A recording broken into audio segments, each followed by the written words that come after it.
Hi, welcome to Chica Van Gogh. This is my osprey. It's not an eagle.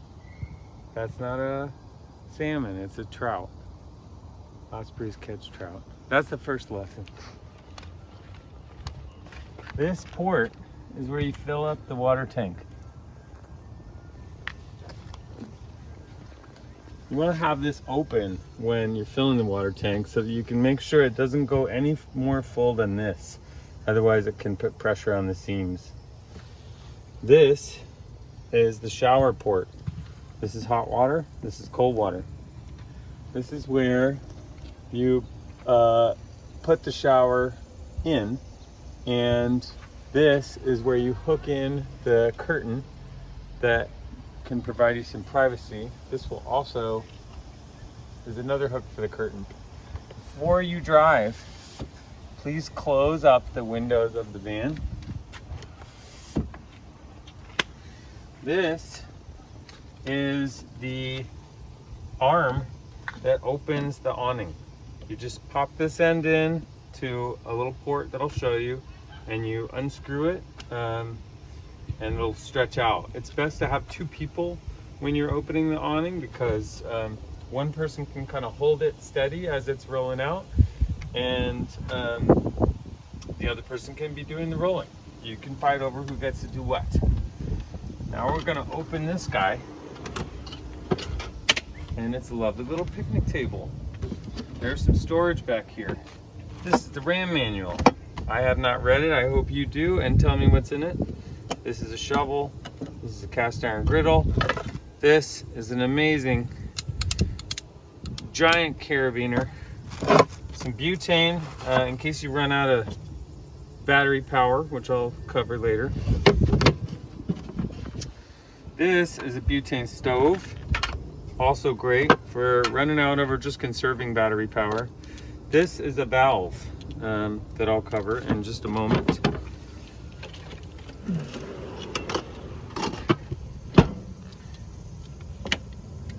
To get into the compartment that stores the hose, you're gonna lift this cushion up, and then in here, there's a hose, a teak shower mat, a shower, and and there's anchors for the awning. The anchors will help you when it's windy. If it's windy, you don't want to use that awning without the anchors. Otherwise, it'll just blow all over the place and get you in trouble. As you can see, that's how we put our cushions back together for the couch setup. Once we've finished filling our water and have closed that lid, and this is what it should look like. As you can see, it's beautiful. Put your throw pillows wherever you like. This is the tabletop. We'll go over that soon enough. Nothing else back here worth mentioning. So this door closes first, and then this one.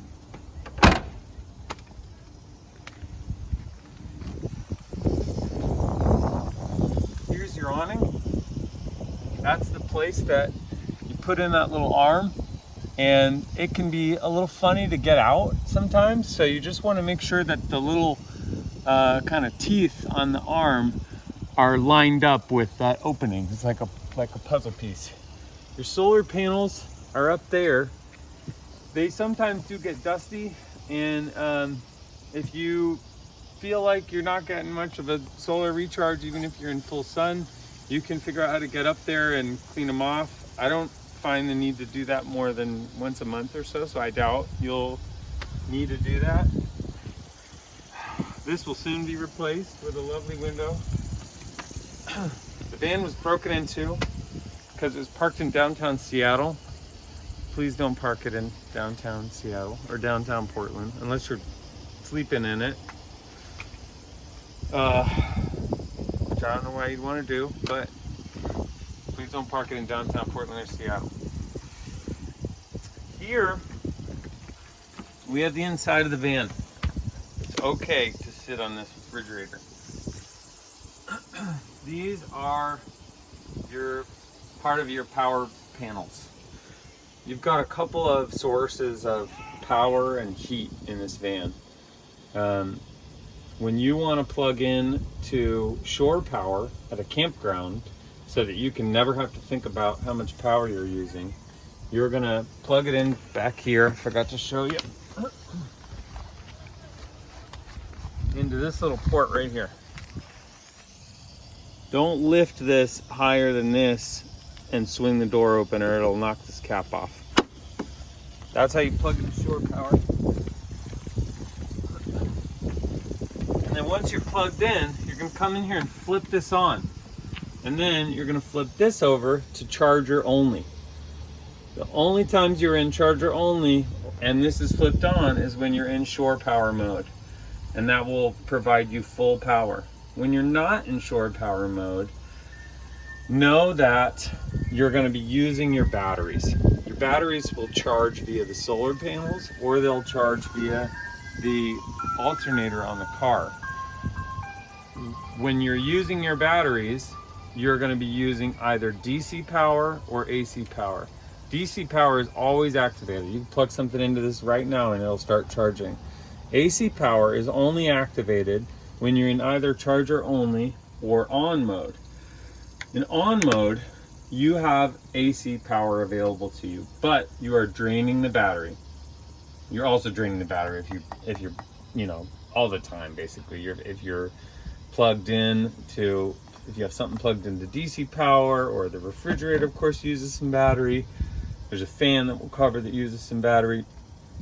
So when you're trying to conserve energy, go ahead and keep that in the off position. Shore power, charger only. When you want AC power, turn it to on. This is the overhead light. It's harsh and imposing, and I don't use it that often, but it does what it does. You come in here, you've got other light switches. Ooh la la. Enchantant. Flip this on, you're all lit up.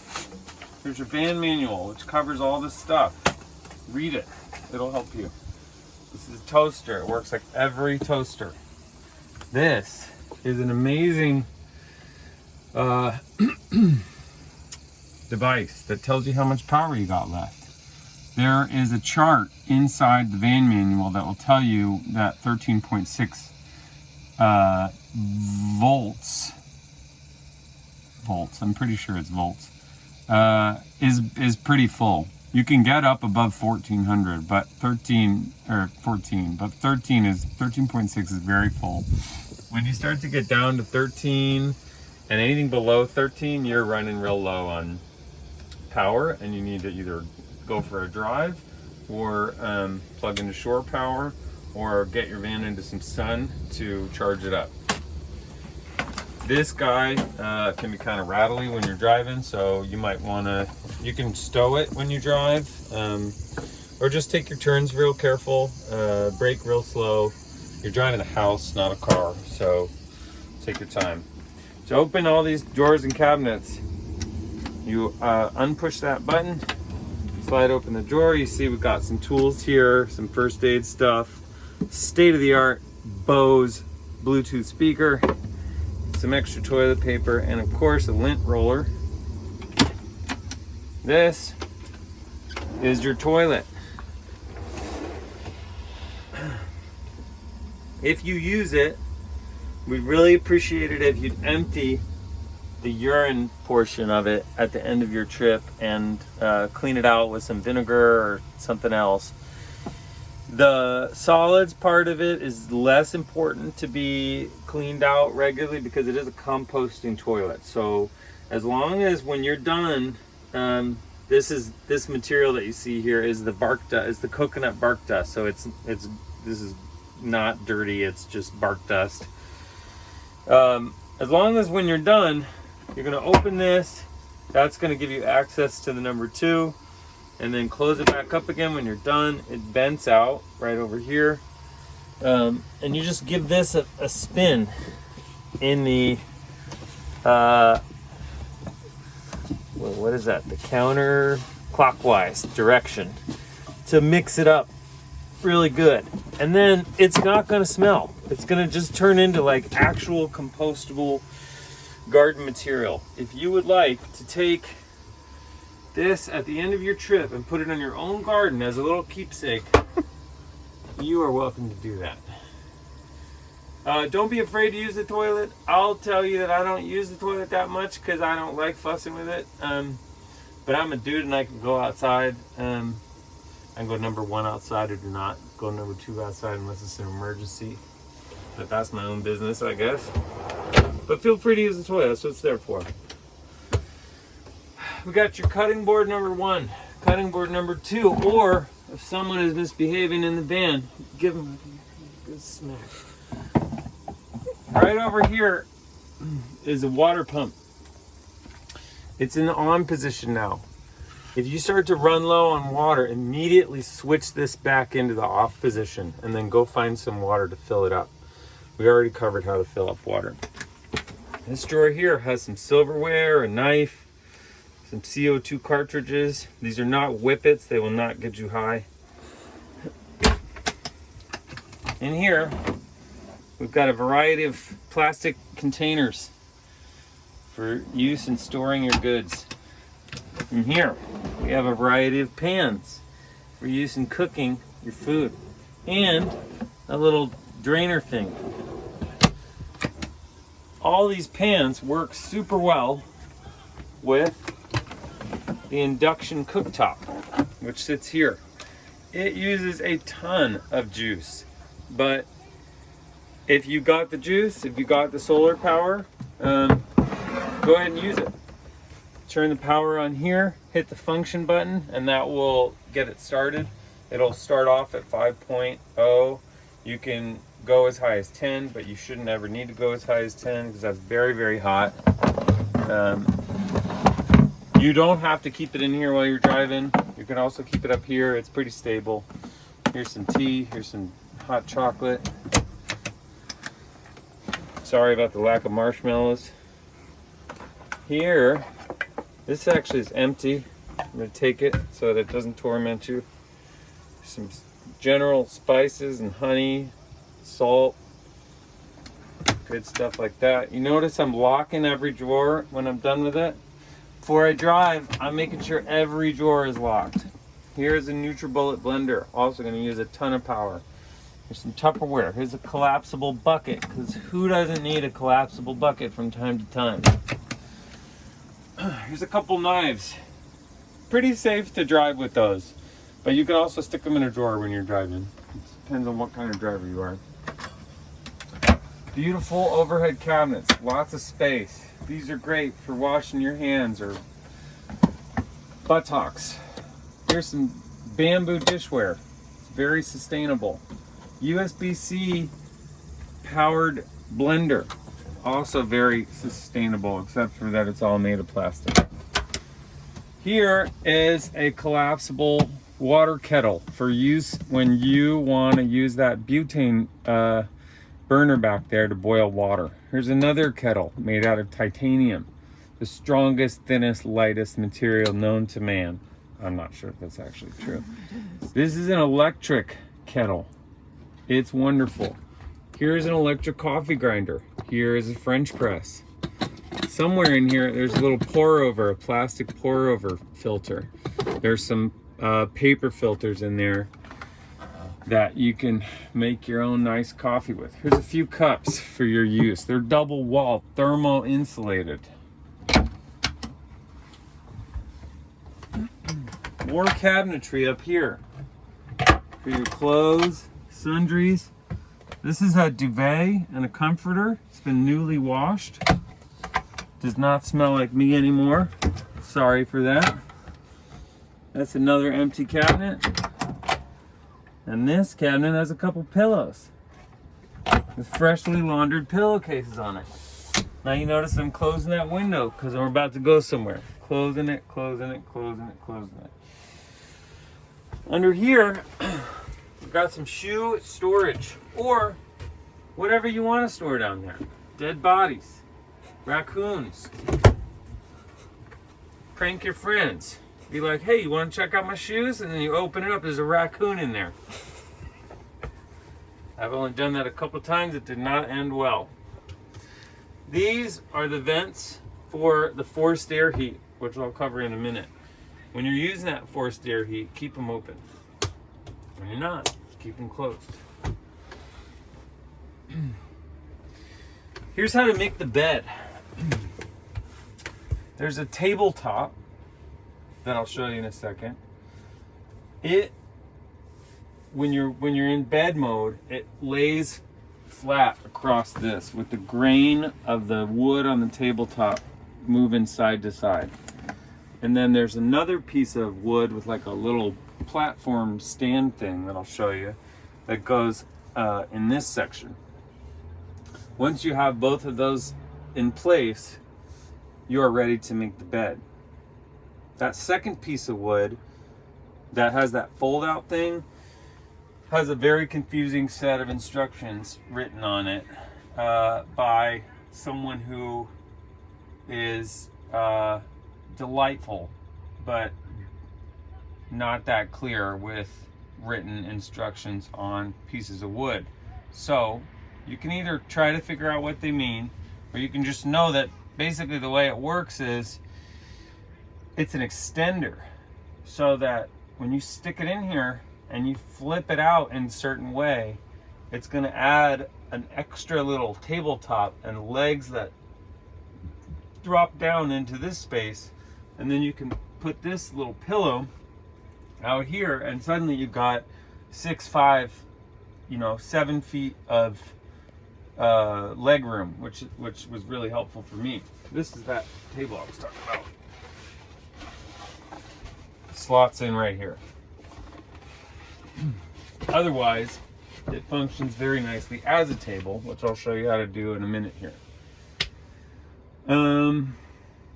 So to make the bed, you got to move this cushion somewhere else. It can sit on top of the cooler and be a lovely just seat to sit on, or you can use it like I said a second ago and put it on top of that little extension thing, or you can make your bed and bring it back over here and use it as a pillow or platform or whatever, but it's got to go. These two then slide in toward the center, and then these two slide in at the edges, and then you got a flat bed. It's a tight fit, so what I like to do is make one side of the bed first when I don't have it all jammed together, and get that all kind of ready, and then jam it into place, and then fit the sheets on the other side of the bed, and then you're good to go. You've got your curtain back here, which is delightful. And then coming up here, we have a couple of chairs that are pretty easy to use.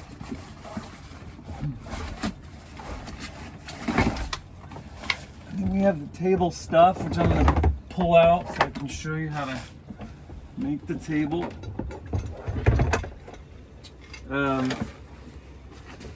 These work and they're fine, but they're not super fun, and I don't actually use them a ton because there's so much countertop space in here that I don't really find that I need this table very often. So I tend to just keep the table stowed. But if you want to make the table, you're just going to go like this, and then I'm going to tighten this a little bit and get it going. Now it's relatively tight.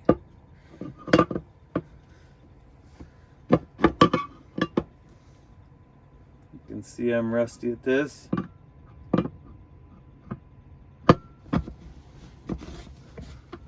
So then it just kind of tightens down, and then you can work back over, and now it's fully tight.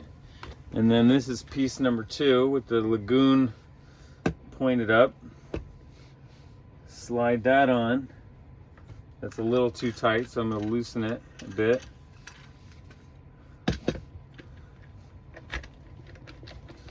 Slide her on. Tighten it down. Don't over tighten it or it'll strip them. They strip really easy and have had to be replaced a few times, and that is no fun. And then the tabletop goes right there, slides all the way down. Should have gotten that one started too because it's just got a ways to go. So I'm gonna just get it there. It's a little bit snug now. Now I just have to kind of cinch down the last couple cranks.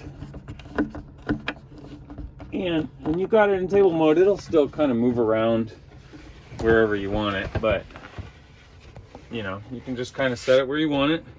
And it's if you have it fairly snug, it's not going to go slamming around. So we're going to leave it in table and couch mode for now. Here is another important part of the power and heat system in the van. If you're renting the van in the summertime, you probably aren't going to use the heat very much, if at all. If you don't use the heat and you still want hot water, you're going to make sure that this hot water light is illuminated. And to illuminate it, you just press on it until you see it come red like that. I'm going to leave it illuminated. This is your forced air heat up, and this is your radiant heat, which is tubes full of water down in the floor. To turn either of them on, you just press it lightly, and then that shows your display, and then you press it again to turn it on, and it'll say heat 69. It's set to heat to 69 right now. It's 78 degrees outside, so it's not going to do anything but up and down to change the heat. This will in many cases be enough to heat your van, and you don't need to do the forced air heat. Ideally, you're not having to use the forced air heat because it's just like, it's kind of inefficient. It just pumps out of that one spot, and you know, sometimes people have gear right there and it's just not ideal. But this is the one for forced air, so I'm going to press it once to wake it up, and then again to turn it on. Now I'm turning it back off again. Fan speed up and down, temperature up and down. Here's something important. If you're driving and you want the back to be heated with this system, make sure that the engine light is illuminated. I've never ran it that way because I don't need the back to be heated while I'm driving. But if you do, use the engine light. When you're stationary, switch it over to the furnace light, and then it won't and then it will use a different system basically to heat it. Just make sure that you don't go driving around with it in furnace mode and you're not using it using the engine mode when you're stopped.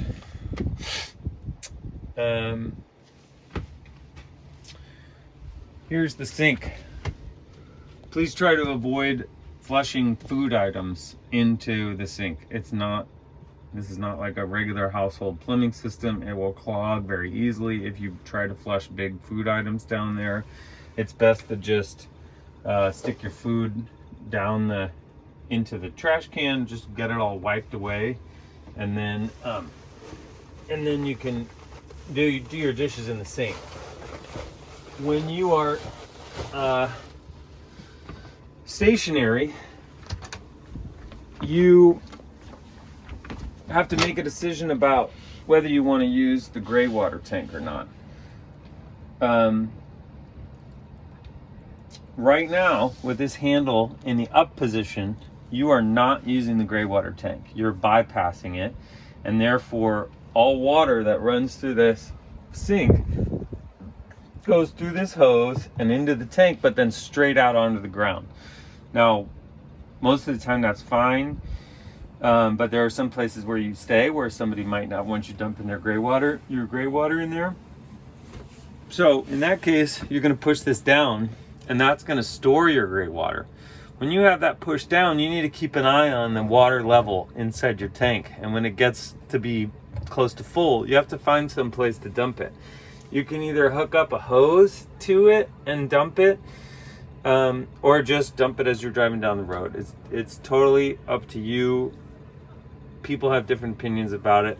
You've got a fire extinguisher here, a little dustpan here, some Clorox wipes here, some spray here. This is a butane grill. It uses the same canisters in the back. When you use this grill and that butane stove, please clean them when you're done. Cleaning those items is not part of your cleaning fee. I'm gonna put this back in bypass mode for now. Closing it up, locking that up. These are a couple hooks you can hang towels on. Back here, behind the driver's seat, is some extra coolant. The van's been going through a lot of coolant lately, so if you're driving around and it's real hot outside, please check the coolant every now and then. And if it's down below minimum, fill it up to at least the minimum, somewhere between minimum and maximum. Back there, there's a cardboard box that has a leveler on it, and also a some pieces of some little wedges that you can stick under your tire if you get stuck in the sand or something. It's a good time to point out that the van is not 4x4, it's a 2x, so you can't really drive it on the beach or you will get stuck. There's a subwoofer speaker box. It's not bulletproof and it's not meant to hold a lot of weight, but it's pretty robust. Here's your combination fridge, freezer. Pretty self-explanatory there. You can pull it all the way out of there, but I would prefer that you didn't do that. I don't know why you would, unless it got like super dirty, you had a big spill, in which case you're gonna slide these out very carefully, each of these, and then unstrap it and pull the whole thing out. Make sure you unplug it before you pull it out. Honestly, if you need to do that, just let me know before you do so that we can be sure we're on the same page. Up in this cubby, above here, you've got an extra blanket. Here's your flat and fitted sheet, a couple hand towels, a couple of bath towels. Here's a curtain for some privacy, but also a woodsy effect in case you're at the beach and you miss the woods. Here's an important thing. This fan needs to be running at all times when you're stationary. It doesn't have to run at a very high level. Right now it's pretty low. I can push this plus button up and down to turn it, turn the intensity up and down. To open it and close it, right now I'm gonna close it using this little twisty. And then I'm gonna open it lefty-loosey, going the other way. When you're stationary, please always keep the van going, or the fan going. It will draw moisture out of the van and also heat. So if you're in a hot place and you want to try to keep it as cool as possible, you want the windows closed and the fan going, because then that'll draw the heat out of the van and into the fan.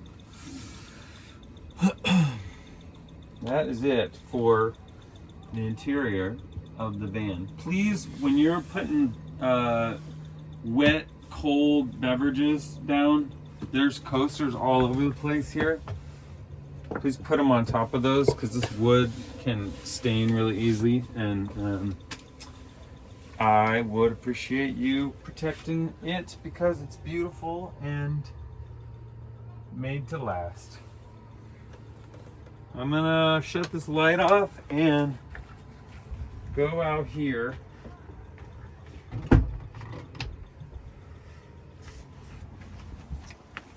The front cab is pretty self-explanatory. Things you should know are that you just want to go really slow in this thing. It's heavy and it takes a long time to stop. If you take a turn too hard, those doors will fly open, even if they're not, even if they're locked properly, which you want to make sure. You do want to make sure that they're locked before you go. But even if you take a turn too hard, they will fly open, and that's terrifying. So just take it easy, drive like a grandma. It's very different than driving your car. When you're coming down a big hill, it's much better to use the shifter to downshift rather than the brakes, because the brakes will wear through super fast given how heavy this is. To do that, you just want to get it into drive mode, and then once it's in drive mode, you can push the shifter over, and then it'll it'll act like a manual shifter at that point, and you can see the number on the van 1, 2, 3, and 4, and control the van that way.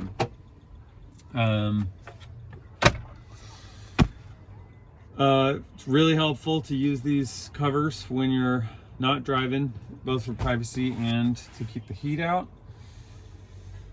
Boy, I can't think of anything else. If I've forgotten anything, feel free to send me a text. If anything goes wrong, just text me. If anything goes very wrong, call me. We'll figure it out. Thanks. I hope you have a wonderful adventure. Appreciate you being nice to Chica Van Gogh.